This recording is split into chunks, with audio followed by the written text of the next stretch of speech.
mid ka mid update-yada ugu muhiimsan ee ebid WhatsApp lagu soo kordhiyo ayaa goor dhoweyd lagu soo biiriyey WhatsApp-ka. Haddii aad update garaysato oo aad aragto inayna ku soo gaarin, muuqaalkan sababtan u diyaariyey waxay tahay in aad u sii diyaar garowdo isticmaalkiisa. Intaanan ku tusinin, fadlan lagu soo biir muuqaalkan jacayl u reeb, sidoo kalena la wadaag muuqaalkan asxaabtaada.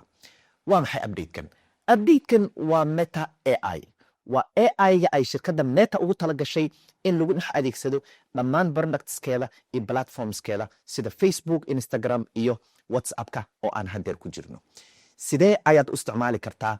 Muxuuse tarayaa? Midda koowaad, sida AI toolska caadiga ah, ChatGPT iyo Cloud iyo kuwaas oo kale ayaad la sheekaysan kartaa oo aad weydiin kartaa waxyaabahaad u baahan tahay, talooyin, warbixino iyo waxyaabo kale oo aad u baahan tahayba. Sidoo kale waxaad ku jadeed garayn kartaa ood ku abuuri kartaa sawir nooca uu doonaba ha ahaadee.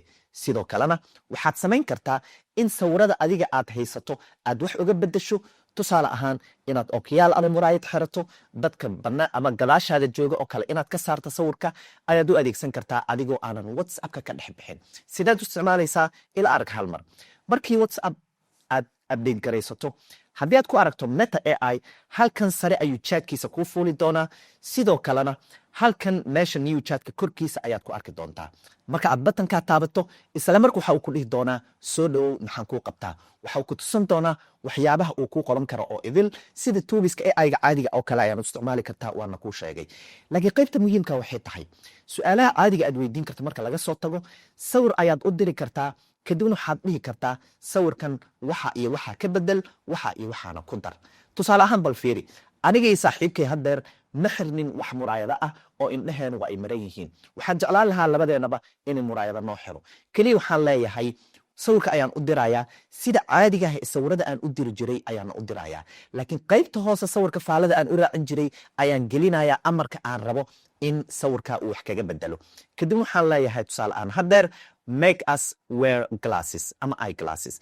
Naga dhig inaan xirannahay labadeenna muraayado ama ookiyaalayaal. Marka aan amarkaas siiyo, isla markiiba waxa uu generate gareynayaa sawirkii aan u diray inuu wax ka bedelay, isla markaana sawirkii oo wax ka bedelan ayuu ii soo dirayaa sidaad u jeedo. Isla markaasna waxaan awood u leeyahay inaan sawirka kaydsado ama aan u sii forward gareeyo qof aan rabo inaan sawirka la wadaago. Haddii Meta AI ku soo daaray, nasiib ayaad leedahay, isticmaalkiisa waad bilaabi kartaa. Tools aad meel kale u adeegsan lahayd ayaad halkan ka dhex heli kartaa, kuna raaxaysan kartaa. Sidoo kale Meta AI-gan mar walba waxa uu isticmaalayaa modelkii ugu dambeeyay ee AI ee Meta ka yimid.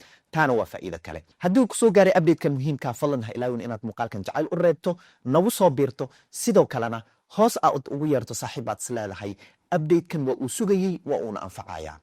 Haddii uusan ku soo gaarinna, waa uu kugu soo fool leeyahay, waqtiyada soo dhow ayaana rajaynayaa inuu ku soo gaari doono. aniga waa kaaga mahad celinaa waqtigaa qiimiga badan eed ku bixisay daawashada muuqaalkan. Inta laga gaaray muuqaalka xiiba idankii nabadgelyo.